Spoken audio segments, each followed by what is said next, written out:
Thank you, California.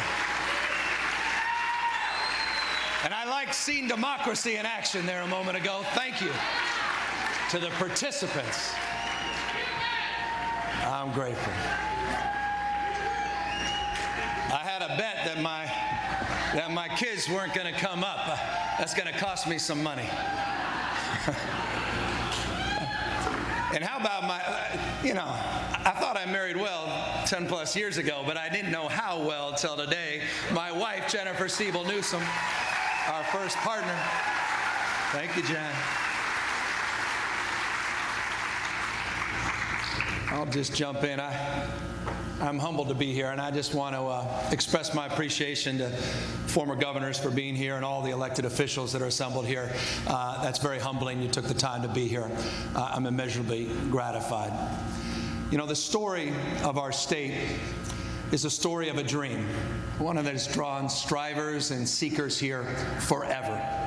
It's what brought my family to California some 3 generations ago. The promise not just of a better life, but a bigger one, with opportunities they couldn't find anywhere else in the world. So deep does the California dream run in the history and character of our state that it can feel as enduring as our primeval forests or our majestic mountain ranges. But there's nothing inevitable about it. Every dream depends on the dreamers. And it's up to us to renew the California dream for a new generation. And now more than ever, it's up to us to defend that dream.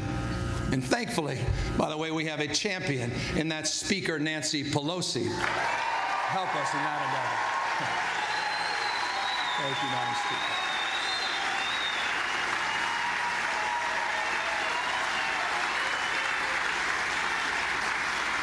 But in Washington, there's an administration in Washington that is clearly hostile to California values and California's interests.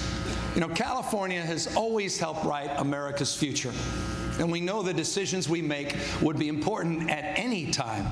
But what we do today is even more consequential because of what is happening in our country. People's lives, freedom, security, the water we drink, the air we breathe, they all hang in the balance.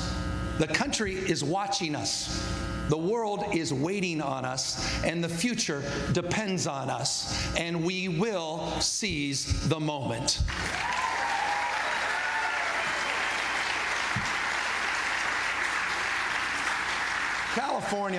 California is a giant engine of commerce, the most creative and entrepreneurial in the world. We have the resources to ensure a decent standard of living for all. It's not a question of whether we can do this, but whether we will. At a time when so much of America is divided, we are united.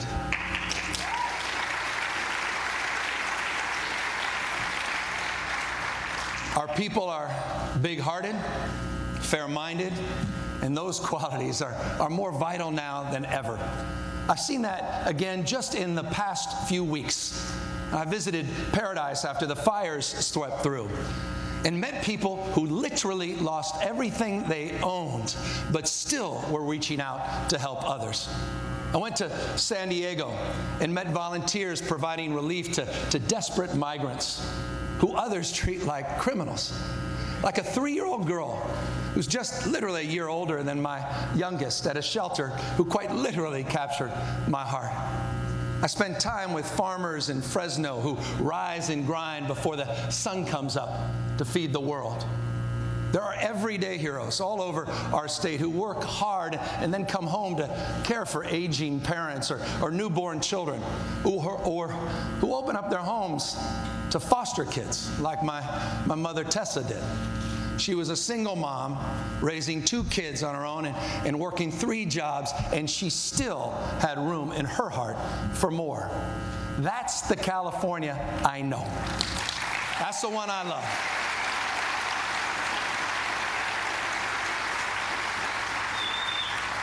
And that's why I'm so confident in our future. Make no mistake, though, there are powerful forces arrayed against us. Not just politicians in Washington, but drug companies that gouge Californians with sky-high prices. A gun lobby A gun lobby that's willing to sacrifice the lives of our children to line their pockets. And polluters who threaten our coastline, and payday lenders who target our most vulnerable. In other places, interests like these still have a tight grip on power. But here in California, we have the power to stand up to them, and we will.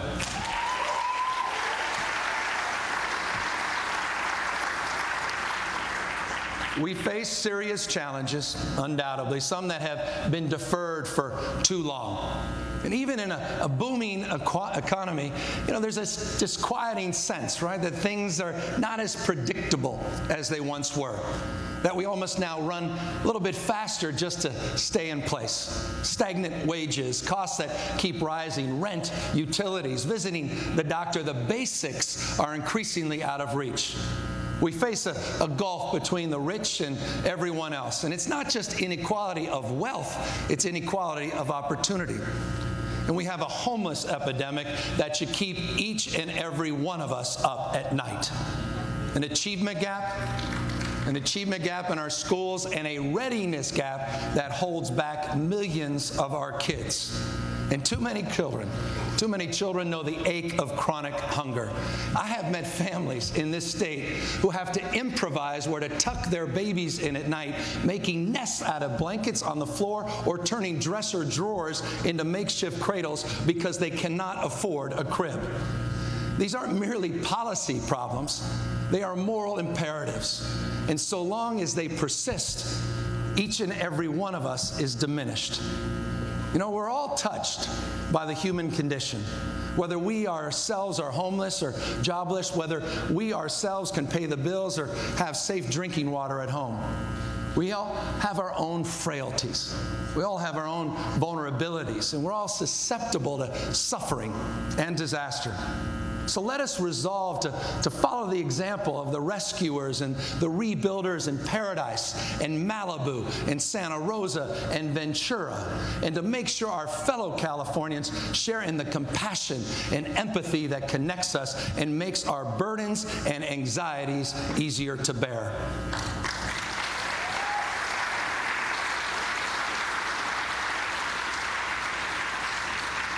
Our politics doesn't always reward taking on the hardest problems. The results of our work may not be evident for a very long time, but that cannot be our concern. We will prepare for uncertain times ahead.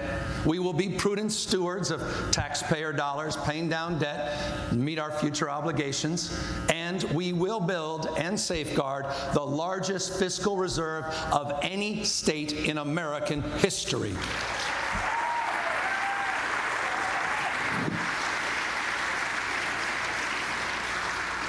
But I want to be clear, we will be bold. We will aim high, and we will work like hell to get there. Because here in California, we will prove that people of good faith and firm will can still come together to achieve big things. We will offer an alternative to the corruption and the incompetence in the White House.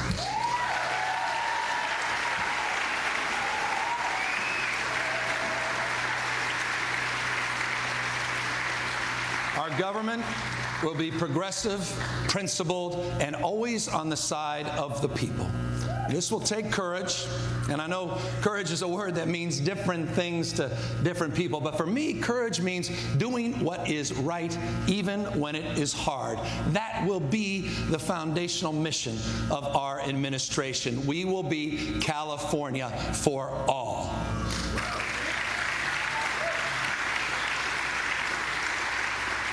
We won't be divided between rural and urban, north, south, coastal, and inland. We will strive always for solidarity and face our most threatening problems together. It's with deep faith in our state and our future that I ask you to join me in the work ahead. Let us be pioneering optimists who look to the future not with trepidation, but with creativity and boundless energy. This is a time for courage, and we will rise to meet it.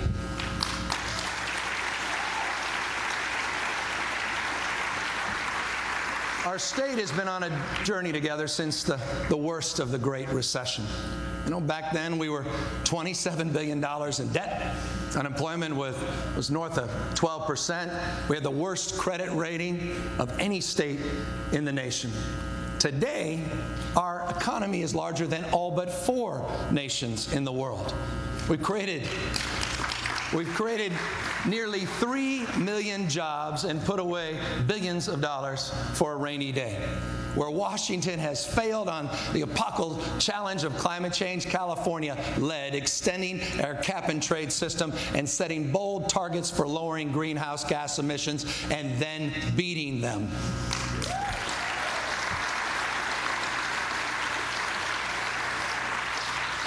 So much of this progress has happened under the watch and leadership of Governor Jerry Brown.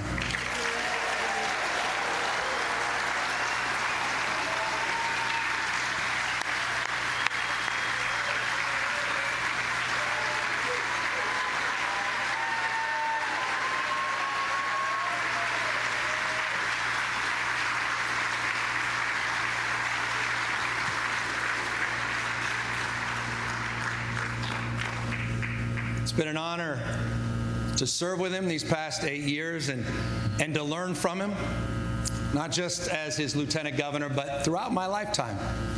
You know, when Jerry last took the oath of office, he reflected on a parable from the Sermon on the Mount. It tells of a foolish man who built his house on sand. The storm washed it away. But a wise man sought sounder foundation. And when the floods came and the winds blew and beat on the house he built, it did not fall, for it was founded upon a rock. For 8 years, California has built a foundation of rock. Our job now is not to rest on that foundation, it's to build our house upon it.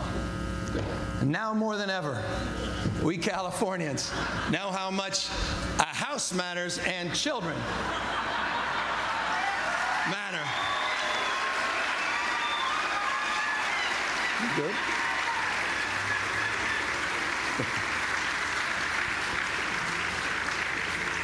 No. Because so many of our neighbors have lost theirs.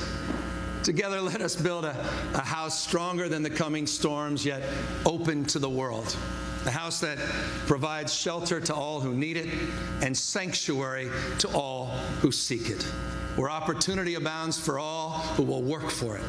A true California house, sun-kissed, dream-soaked, and built with the sweat of honest work. We will not have one house for the rich and one for the poor, or one for the native-born and one for the rest. We will build one house for one California.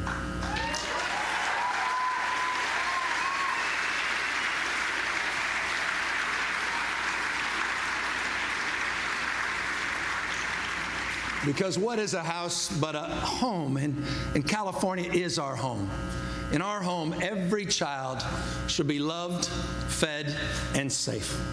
My wife Jennifer and I have 4 children. There's nothing more important, I hope you can tell, than giving them a good and happy life. But all kids, not just the children of a governor and a filmmaker, should have a good life in California. They shouldn't be ripped away from their parents at the border.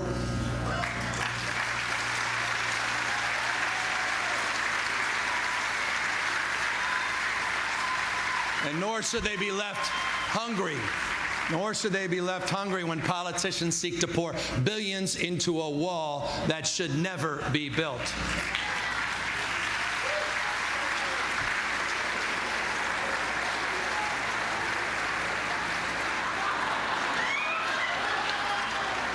This is exactly how it was scripted.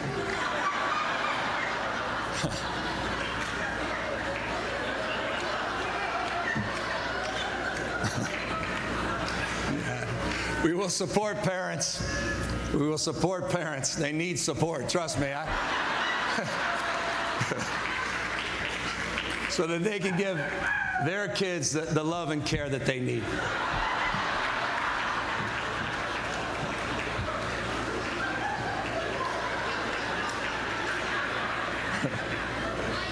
especially in those critical early years of life.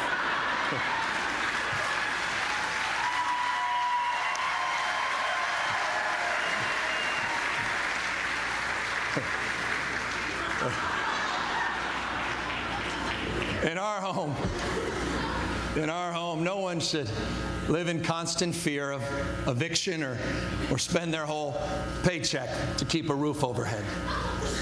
We're committed to launching a Marshall Plan for affordable housing, and we'll lift up the fight against homelessness from a local matter to a statewide mission. In our home, every person should have access to quality, affordable health care.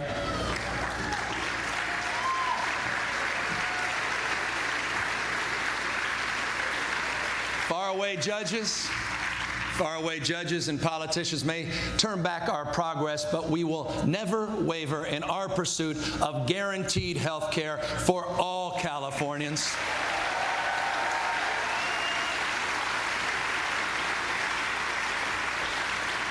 We will use both our market power and our moral power to demand fairer prices for prescription drugs.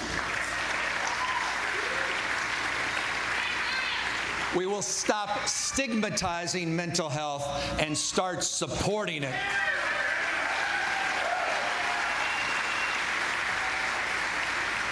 And we will always protect a woman's right to choose.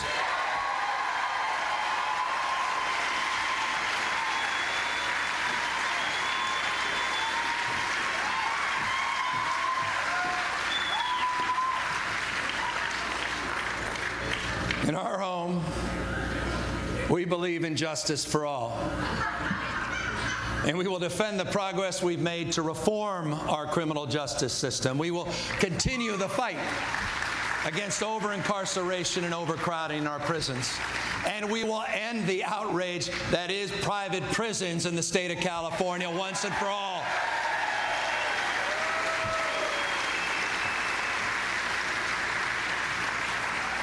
In our home, working people deserve fair pay, the right to join a union, the chance at a middle class.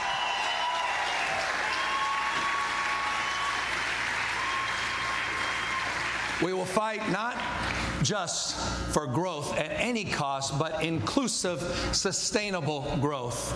We will shape the future of work and connect higher education and skills training to the next generation of middle-class jobs, because in a time of swift and unsettling change, all Californians should be able to count on a measure of security and a real shot at opportunity. And those who dream of building something on their own, a restaurant, a bookstore, a family farm, they will get our support. Our small businesses help explain why California is one of the biggest economies on earth. And for me, this is personal. You know, I'll never forget the day that I got a $20 tip bussing tables at 16 years old at Ramona's restaurant in San Rafael. Trust me, bus boys don't always get tips like that. And I know it sounds strange, but it quite literally changed my life. It meant that my hard work mattered, and it motivated me to keep going. 8 years later, I started my own business. So I know how much hard work and sacrifice is behind every small business in the state, and how good it feels when that hard work pays off. California must never turn its back on the entrepreneurial spirit that has always defined us. And in our home, when trouble comes, we will stand together. Right, Jen?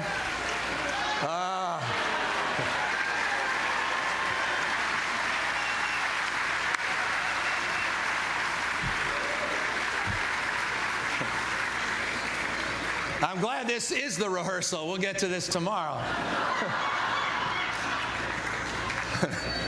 When fire strikes, when kids cry, when the earth shakes, we'll be there for each other.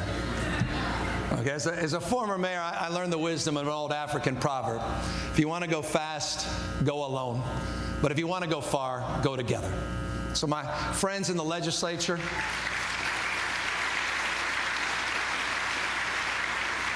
the Democrats and Republicans alike, I promise you an open door and an open mind. Californians didn't send us here to bicker or sulk. They get enough of that with respect in Washington. Let's not forget that this is not only the corridors of the Capitol that change is being forged. I will partner with mayors and sheriffs and supervisors all over this state because I know the pressure you face, because I've been there. The only way to fix our problems is if you are empowered to lead the way. I intend to represent all Californians, not just those that voted for me. I'll be a governor for the dock worker in Long Beach, the farm worker in Lost Hills, the small business owner in Corona, and the teacher in Compton. I recognize as well that many members of our rural communities feel that Sacramento doesn't care about them, that we don't even really see them. Well, I see you, and I care about you, and I will represent you with pride.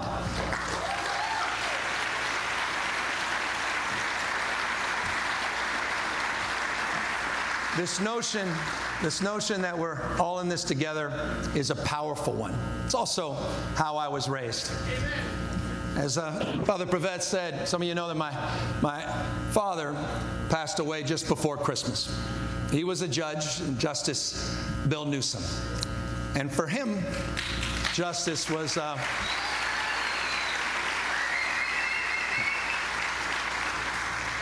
And for him, justice was more than a title. It was in his bones. He believed to his core that all people should be treated fairly and with respect. That's always been a bedrock California value to me.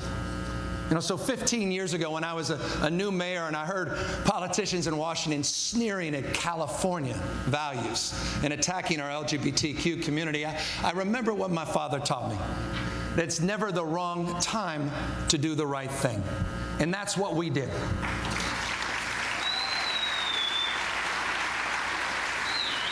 In San Francisco, Phyllis Lyon and Del Martin, two women who had been in love for nearly 50 years, had the courage to stand up and say these two most powerful words, "I do." And thousands more followed them. It took a long time, but love won. And so just like 15 years ago, now is the time for courage. We'll stand up for what's right, and we'll defend our people. My pledge to every Californian is this: no matter what comes at us, I will have your back.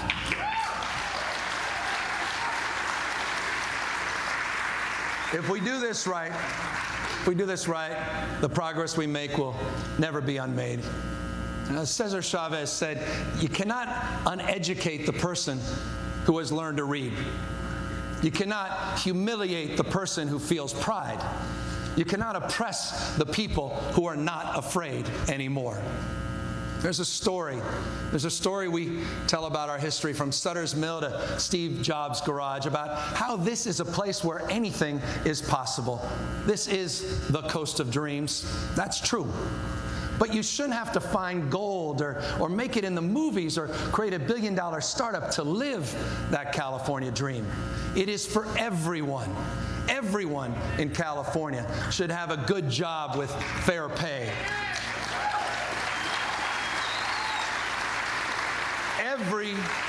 Every child should have a great school and a teacher who is supported and respected.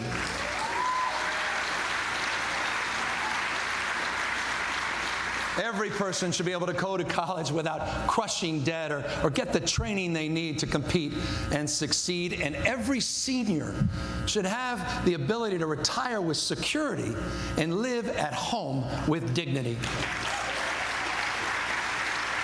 That's the California dream.